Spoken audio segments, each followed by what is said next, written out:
गुरु ब्रह्मा गुरु विष्णू गुरुदेव महेश्वरा सद्गुरु साक्षात परब्रह्म तस्मै श्री सद्गुरे नमः. जय जय रघुवीर समर्थ. श्रीमद दासबोध दशक 17वा. प्रकृती पुरुष नाम. समास 6वा. देहात्म निरूपण नाम. श्रीराम समर्थ. आत्मा देहामध्ये असतो, नाना सुख दुःख भोगतो, शेवटी शरीर सांडून जातो एकाएकी. आता सध्या दशक 17वा प्रकृती पुरुष नाम सुरू असून मागील आठवड्यामध्ये आपण या दशकातील समास 5वा अजपा निरूपण नाम या समासाचे श्रवण केले. चालू आठवड्यापासून नवीन समास देहात्म निरूपण नाम सुरू झालेला असून या समासाच्या पहिल्या ओळीत श्री समर्थ म्हणतात की आत्मा देहात राहतो आणि नाना सुख दुःख भोगतो आणि शेवटी एकाएकी शरीर सोडून निघून जातो.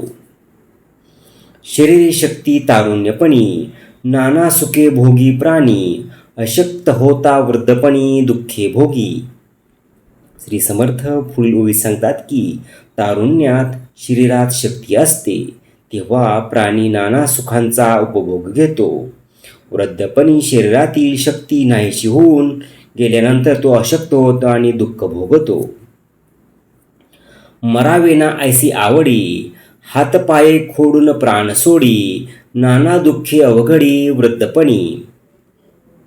श्री समर्थ यावेळी सांगतात की आपण मरूच नाही अशी त्याची इच्छा असते, पण हातपाय झाडून तो प्राण सोडतो.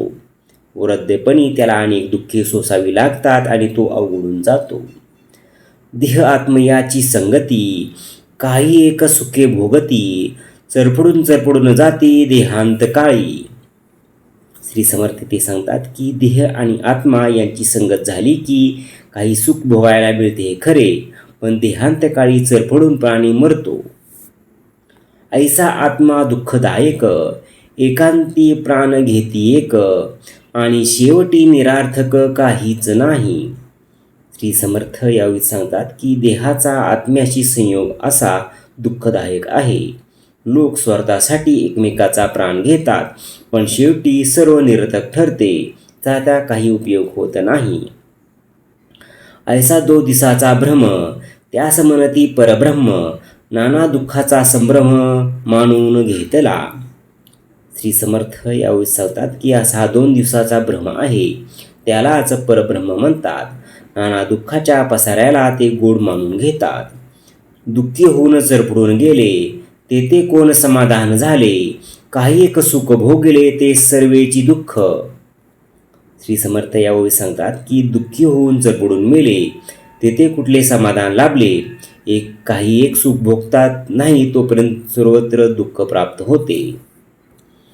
जन्म दारिद्र्य आठवावे, म्हणजे ओघे पडेल ठावे, नाना दुःख मोजावे काय म्हणून. श्री समर्थ यावेळी सांगतात की जन्मापासून आठवण करावी म्हणजे सर्व काही समजून घेईल. जी नाना दुःखी भोगावी लागतात ती काय म्हणून मोजावीत. ऐसी आत्मयाची संगती, नाना दुःखे प्राप्त होती, दैन्यवाणी होऊन जाती प्राणी मात्र. श्री समर्थ ते सांगतात की आत्म्याची संगती अशी आहे, त्याच्या योगे नाना दुःखे प्राप्त होतात आणि प्राणी मात्र शेवटी दैन्यवाने होऊन मरून जातात. काही आनंद काही खेद, जन्मवरी पडिला संबंध, नाना प्रकारे विरुद्ध तडातोडी. श्री समर्थ ते सांगतात की देह आणि आत्मा याचा जन्मापासूनच संबंध येतो, त्यामुळे त्याला काही आनंद काही खेद सोसावा लागतो. नाना प्रकारे मनाविरुद्ध गोष्टी घडत असतात, ताटाटटी होत असतात. निद्रा काळे ढेकून पिसा, नाना प्रकारे वळसा, नाना उपाये वळसा त्यास होय. श्री समर्थ म्हणतात की झोपेच्या वेळी ढेकूर आणि पिसवा नाना प्रकारे त्रास देतात, त्यावर उपाय केले की त्यांचा त्रास होतो. भोजन काळी माशा येती, नाना पदार्थ उंदर नेती, पुढे त्याची फजिती मांजरे करती. या वा चामवा गोचिड, गांधिले कानंडे उदंड, एकाशी एक चरफड दोहीकडे. श्री समर्थ म्हणतात की भोजनाच्या वेळी माशा त्रास देतात, उंदीर नाना पदार्थ पळवतात, उंदराची पुढे मांजरे फजिती करतात. डोक्यातील उवा, त्वचेत घुसणाऱ्या उवा, गोचिड, गांधील, उदंड असतात. एकामुळे दुसरा एखादा सरपडत असतो. अशा दोन्ही बाजूने सरफड चालू असते. विंचू सर्प वाघ सिसे, विंचू सर्प वाघ रिसे, सुसरी लांडगे माणसास मानसे, परस्परे सुख संतोषे एकही नाही. श्री समर्थ इथे सांगतात की विंचू, सर्प, वाघ, अस्वले, सुसरी, लांडगे आणि माणसांना माणसे याप्रमाणे सर्व एकमेकांना त्रास देतात.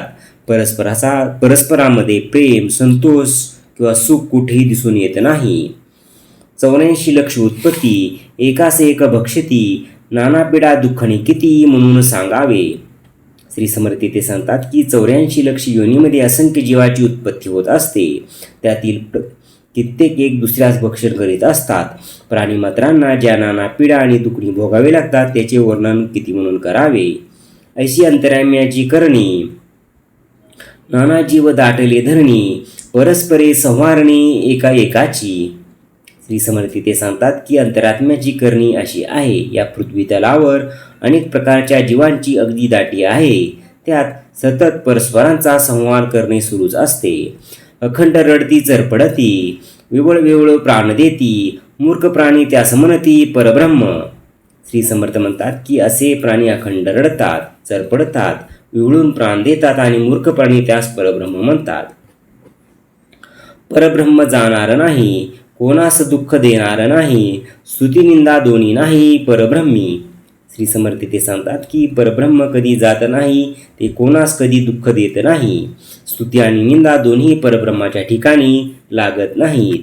उदंड शिव्या दिदल्या, तितुक्या अंतरात्म्यास लादल्या, विचार पाहता प्रत्यय आल्या यथा तथ्य. श्री समर्थ म्हणतात की उदंड शिव्या दिल्या तरी त्या अंतरात्म्याला लागत नाहीत. विचार करून पाहिले तर याचा प्रत्यय येतो. धगडीचा बटकीचा लवंडीचा, गदडीचा कुत्रीचा उंगळीचा, ऐचा हिशेब शिवाचा किती म्हणून सांगाव्या. इतके परब्रह्म लागेना, तेथे कल्पनेचं चालेना, तडातोडीचे ज्ञान मानेना कोणी एकासी. श्री समर्थ म्हणतात की यापैकी काहीच ब्रह्माच्या ठिकाणी लागत नाही. तेथे कुठलीही कल्पना चालू शकत नाही. सृष्टीमध्ये सकळ जीव, सकळा सकळीचे वैभव, या कारणे ठाया ठाव निर्मिली देवे. श्री समर्थ म्हणतात की सृष्टीमध्ये सर्व जीव असतात. त्यातील सर्वांनाच वैभव कसे प्राप्त होणार, म्हणूनच देवाने योग्य अयोग्य निर्माण केले आहे. उदंड लोक बाजारीचे, जे जे आले ते तेवेचे, उत्तम तितके भाग्याचे लोक येती. श्री समर्थ म्हणतात की बाजारात उदंड लोक येतात. बाजारात जे जे विकायला आले ते लोक घेतात. भाग्यवान लोक असतात ते मात्र उत्तमच घेतात. येणे न्याय अन्न वसन, येणेचे न्याय देवार्थचन, येणेचे न्याय ब्रह्मज्ञान प्राप्तव्यासारखे. याच न्यायाने अन्न वस्त्रे, देवदेवार्थचन आणि ब्रह्मज्ञान ही प्रारब्धानुसार प्राप्त होते. अवघेच लोक सुख असती, संसार गोड करून नेती, महाराजे वैभव भोगती ते करंट्यास कैसे. श्री समर्थ म्हणतात की सर्वच लोक आपण सुखी आहोत असे म्हणतात आणि संसार गोड करून घेतात, पण महाराज जे वैभव भोगतात ते अभ्यासाने कसे प्राप्त होणार. परंतु अंती नाना दुःखे, तेथे होते सगट सारखे, पूर्वी भोगल्या नाना सुखे, अंती दुःख सोसवेना. श्री समर्थ म्हणतात की परंतु अंतिम आता सर्वांनाच नाना दुःखी भोगावी लागतात. ती सर्वांना सरसकाट सारखीच असतात. ज्यांनी पूर्वी नाना सुखे भोगलेली असतात त्यांना शेवटी दुःखी सोसवत नाहीत. कठीण दुःख सोसवेना, प्राण शरीर सोडेना, मृत्यू दुःख सगटनाना कासावीस करी. श्री समर्थ म्हणतात की एकीकडे कठीण दुःख सोसवत नाही आणि एकीकडे वासनेमुळे प्राण शरीर सोडत नाही. याप्रमाणे मृत्यूकाळचे दुःख सरसकट सर्व लोकांना कासावीस करून सोडते. नाना अवयवीन झाले, तेशेच पाहिजे वर्तले, प्राणी अंत्यकाळी गेले कासावीस होती. श्री समर्थ म्हणतात की काही जणांचे काही अवयव निकामी होतात, त्यांना तसेच काम करीत जगावे लागते आणि शेवटी अंत्यकाळी कासावीस होऊन प्राणी मरतात.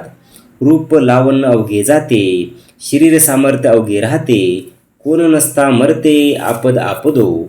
श्री समर्थ म्हणतात की वृद्धपणी रूप आणि लावण्य सर्व जाते, शरीराचे सामर्थ्य ही सर्व नष्ट होते आणि जवळ कोणीही नसताना यातना भोगत भोगत माणूस मरतो.